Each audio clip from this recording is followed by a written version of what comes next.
This year marked 80 years of the 1943 Bengal Famine.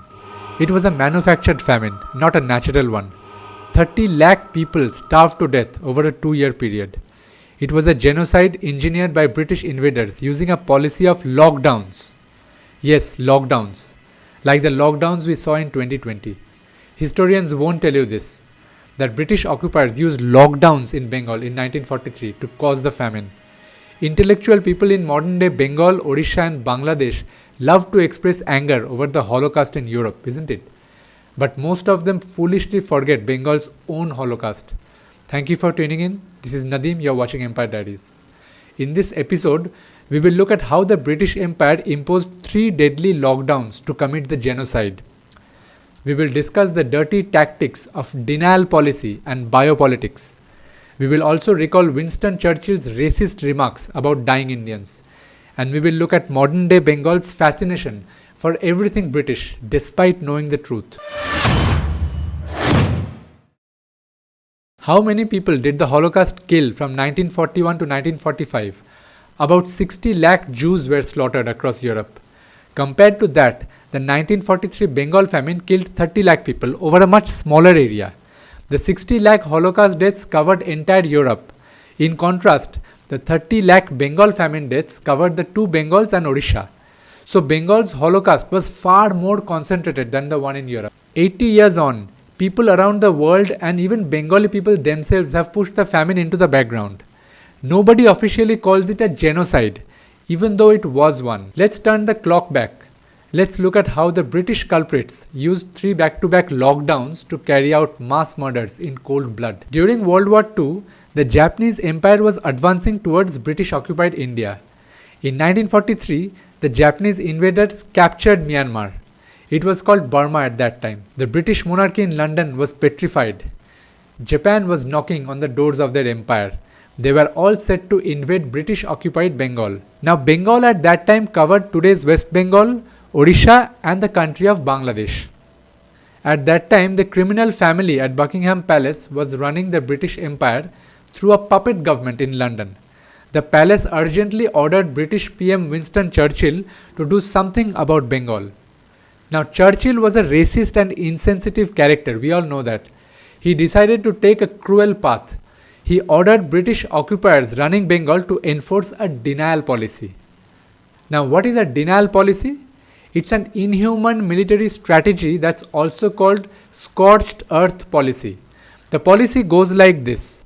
During a war, the ruler of a place deliberately destroys all the resources of that area so that when the opponent army arrives, they don't find any resources to survive on and therefore they're forced to retreat.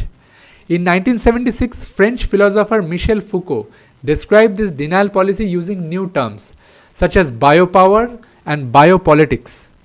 There are historical examples of denial policy or biopolitics. The most infamous case was that of Napoleon's defeat in Russia. In the year 1812, when Napoleon's French army was advancing towards Moscow, Russian Emperor Alexander's army burnt down the entire countryside. Every resource was destroyed. Every house was taken down. All food was removed. The local people were displaced and thrown into absolute misery. As Napoleon's army headed towards Moscow, they were literally starving to death since there were no resources to live on.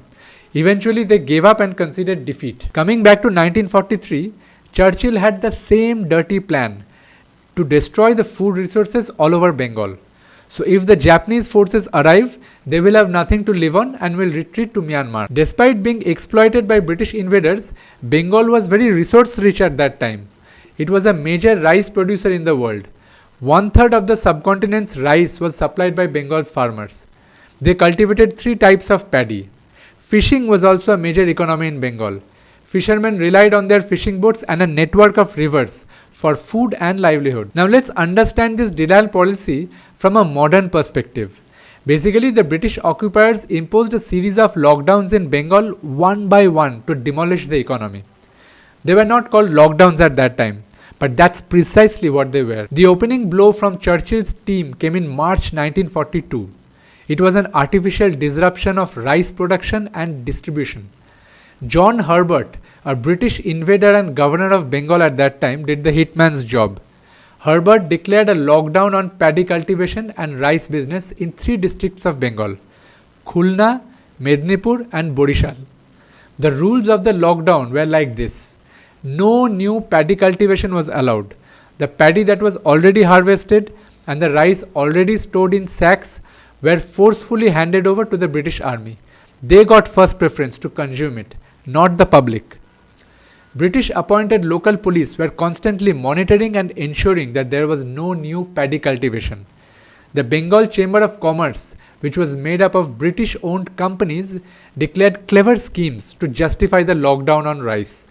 40,000 tons of rice were snatched away from the farmers and public of Bengal at that time.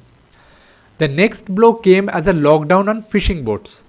The paranoid British feared Japan would take control of Bengal's fishing boats and the river transport network. So the British declared a lockdown on all medium and large sized fishing boats. In one sweep, thousands of fishing boats were declared illegal. 65,000 boats were snatched away from fishermen.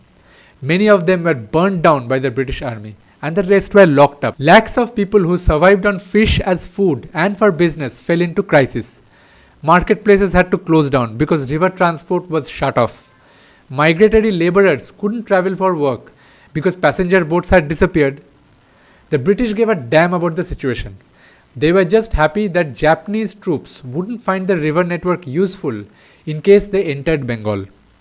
The next blow came as a lockdown on trade. The British imposed trade barriers and price controls on essential goods. Traders in Bengal were not allowed to import or export essential goods. The trade lockdown also covered other parts of the subcontinent. Punjab was banned from exporting wheat. The central regions were banned from exporting various types of food grains. And the areas covering today's Chennai, West Bengal and Odisha and Bangladesh, they were banned from exporting rice. What was the purpose of this lockdown? To disrupt free movement of foodstuff so that Japanese invaders would be in trouble in case they arrived. Due to these lockdowns as part of the denial policy, entire Bengal broke down. Businesses disappeared, marketplaces were dead, inhabited areas became ghost towns. Lakhs and lakhs of people began dying from hunger. Bodies were all over the place. Those who survived became beggars.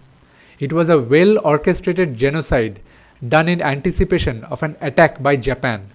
The Japanese attack never really happened, except for a few air raids. While starvation deaths were rising, troops from Britain, America, and China were deployed in Bengal. British invaders saw the region as a frontier against Japan. Allied soldiers were posted there to build airstrips and prepare for a war with Japan. As expected, the characterless foreign soldiers took advantage of the humanitarian crisis in Bengal. Have a good look at this photograph. It is disturbing. It was taken somewhere in Kolkata, called Calcutta at that time.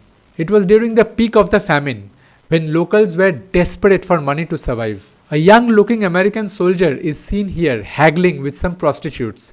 As documented, the girls seen here are offering the soldier their service for $3 to $6.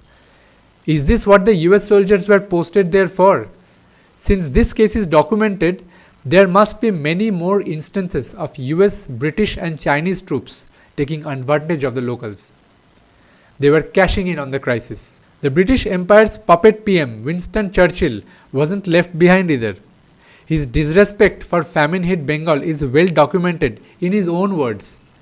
When asked about whether food supplies should be sent to Bengal, he said the people there breed like rabbits, so why care for them? On another occasion, Churchill sarcastically asked if Gandhi had died or survived the famine. What is most unfortunate about the whole episode is how modern day Bengalis look at it. I am talking about the people of West Bengal, Odisha and Bangladesh. Instead of feeling humiliated, many of them have forgiven the British colonizers. Forget about seeking damages from Buckingham Palace and the British government. Today, the average household in Bengal, Bangladesh and Odisha is a huge fan of most things British. The subcontinent was rocked by 13 famines when the British occupied it. Yet, the local families today worship British institutions. The same institutions that did not object to the 1943 genocide. Institutions such as Oxford and Cambridge universities. Educated Bengali parents dream of sending their kids to Imperial College, King's College, and London School of Economics. A job placement in London, where the artificial famine was planned, is seen as a milestone for the family. Many Bengalis in Kolkata queue up to take membership of the British Library and then flaunt it. They take pride in the Victoria Memorial, even though it's a symbol of the Buckingham family, the family behind the genocide. Many Bengalis praise the illegal British occupiers for building the Indian railway system, as if the British built it as a gift for those Indians who survived colonial torture. Think about the British brands that are household names in Bengal, Odisha, and Bangladesh: Cadbury, Land Rover, Vodafone, Reebok, KitKat, HSBC, Rolls Royce, BBC, BMW, and landing jobs in the four accounting firms: Deloitte, Ernst and Young, KPMG, PwC. The brands are worshipped across by descendants of survivors of the genocide. Of course, the companies that own these brands had nothing to do with the famine. But the least that self respecting people from the affected region can do is to remember where they come from. The genocide cannot be reversed, but at least the survivors' descendants can stop worshipping the British people and British symbols. They can easily come together and seek reparations from Britain. It's not a hard thing to do, the evidence is out there. In recent times, some African countries have openly asked the British government to return stolen treasures and pay for the colonial misdeeds. Indians can learn from them. It's only a matter of shedding a colonial hangover.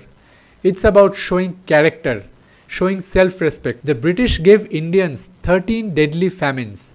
80 years since the 1943 genocide, how many more famines should happen for people to stop worshipping the wrong people? Thanks for watching.